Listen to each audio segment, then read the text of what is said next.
Welcome back to the Forge. We are going to make our first mascot today.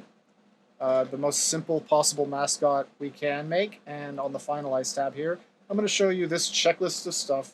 We're going to do all of this to make this mascot what I consider feature complete. When you first load a new mascot, it will have just default stuff set. It'll choose from a small selection of songs to randomly play until you upload a new song. All of the default colors will be red, green, and blue for the wheel, the outer lines, the font color, and the font border color, because we haven't changed anything yet. And of course it will be blank, there's nothing here. So we need to make the mascot and do all of that checklist stuff. The thing I always start with is actually the song, because it's the most simple thing.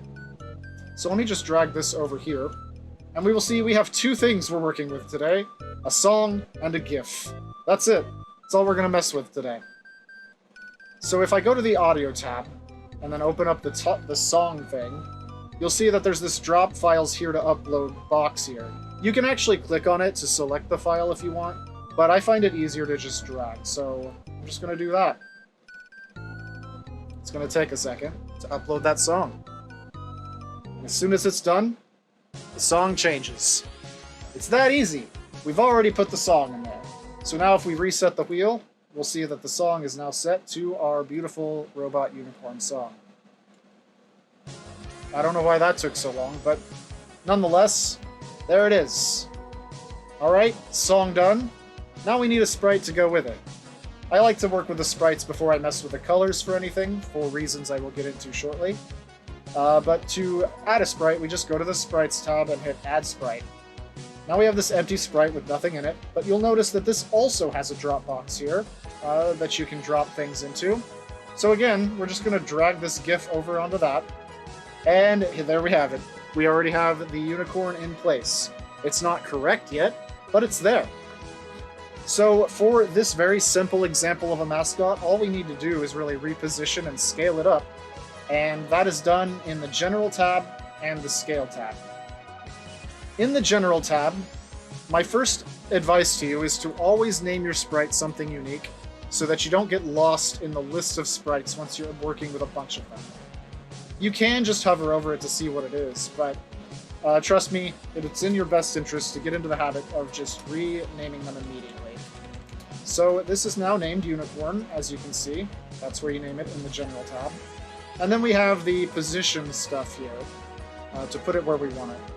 It was pretty much center already, because it defaults to a position that I considered to be the center of the wheel where the mascot would need to be. So let's scale it up first. In the Scale tab, we have a whole bunch of options. You don't have to really worry about any of these unless you're doing weird stuff. Only the first one's really important. That scales the entire sprite. And for this one, we only need to scale the one sprite, so we'll use this. There is, worth noting, some global sprite options up here, and that also has a scale, but we'll get into that on the next mascot, because in this one all we need is this one scaled up. And that's pretty much where we want it. If we just need to move it left and right, we can use this without having to worry about repositioning both of them. If we had the Y where we wanted it, X is left and right, Y is up and down. So that's about where that needs to be. Maybe a little further over there. And that was it for the unicorn. We've already got the mascot and the song right where we need them. So now what we really need to do is recolor everything, because we need the unicorn to be rainbow colors, obviously. Now we're not going to do the thing where it cycles the rainbow, that's a little advanced, but we will recolor the stuff.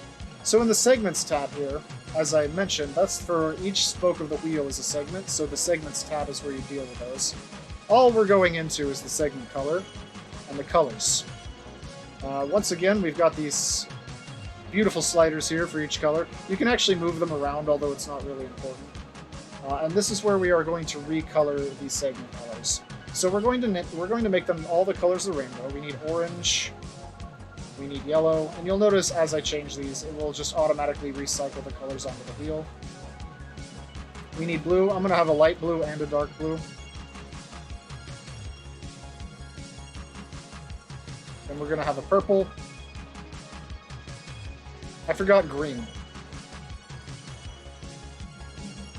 Now we have a green. I'm going to move green up because I want it up there. Anytime you see these like grabby things, you can move things around. So now we have all the colors of the rainbow, and that's all we're going to do for now. Like I said, the way it colorized the rainbow and cycled it around is kind of advanced. We're not going to worry about that right now. But we do have these colored, but we're not quite done with the colors, because as we can see here, the outer lines of the intro, why is this taking so long?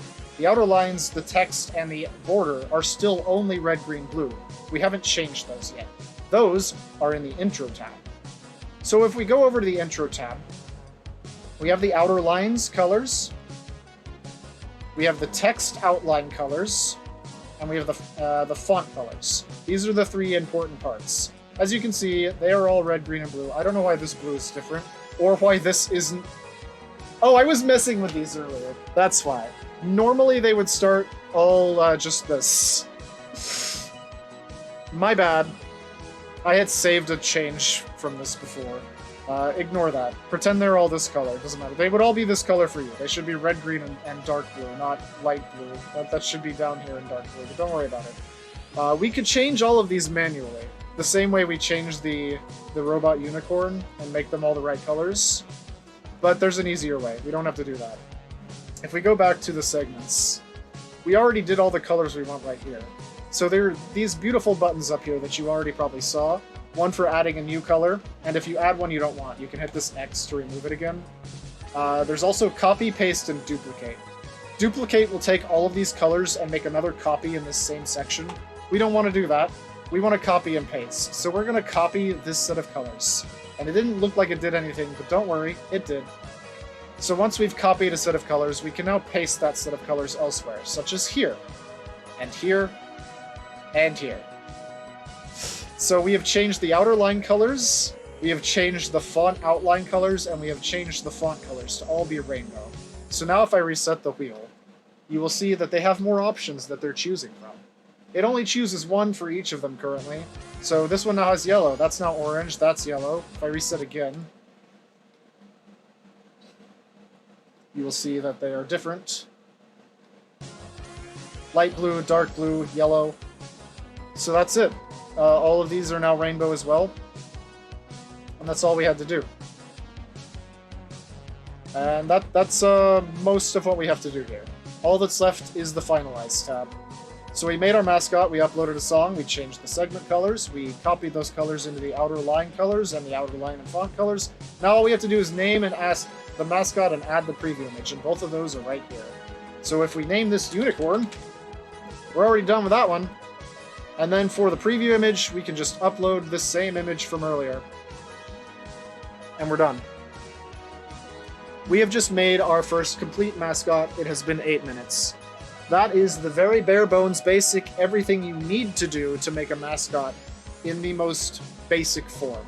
If you have just a super simple mascot like Robot Unicorn here and you have a GIF ready, go ahead, use them.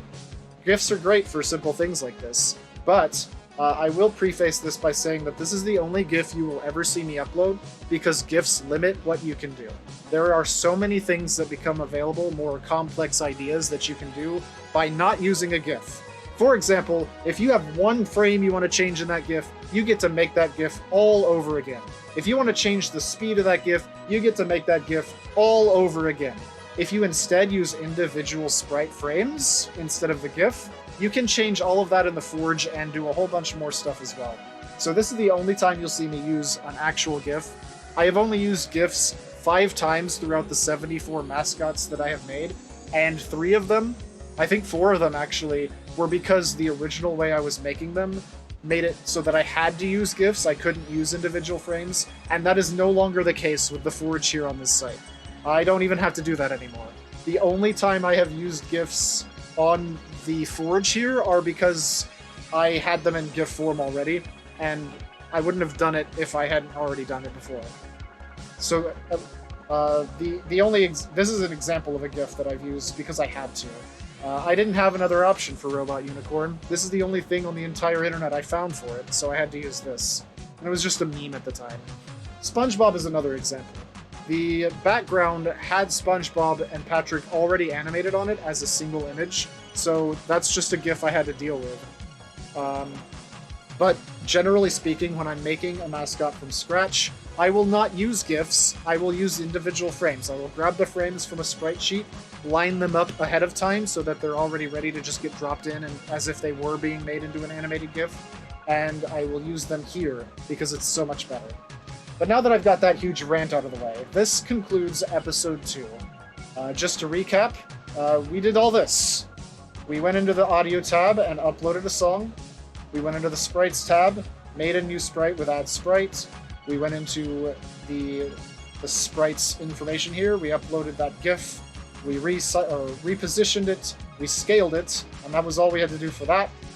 We went into the segments, the segment color and colors, and we put all the colors we wanted in here, as well as the going into the intro, text section, font colors, as well as outline colors, and the outer line color sections, and we pasted all of those segment colors right into here by using the copy and paste buttons. And those work on the same section, by the way. If you accidentally remove something after copying, you can just paste it right back in. And that was it. That's all you have to do for a mascot. Oh, also the finalized section where we named it and put in the preview image. So that is your first mascot. If you've got one GIF and just want to do that and change the colors and upload a song, that's how you do it.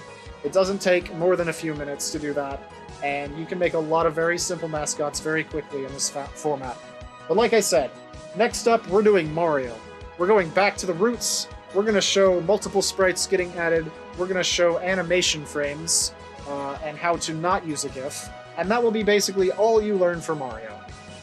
So see you on the next episode where we start to get into the animation frames and the most obnoxious thing about making a mascot, having to get those animation frames. I'm not going to teach you how to do that. You'll have to learn that on your own, but just like separating a sprite sheet or found frames out of a game like in an emulator into individual frames is the most obnoxious and tedious and time-consuming thing we have to do for a mascot. We have to do it every time, but it's worth it because everything after that becomes smooth as silk. Anyway, see you in episode 3 from Mario.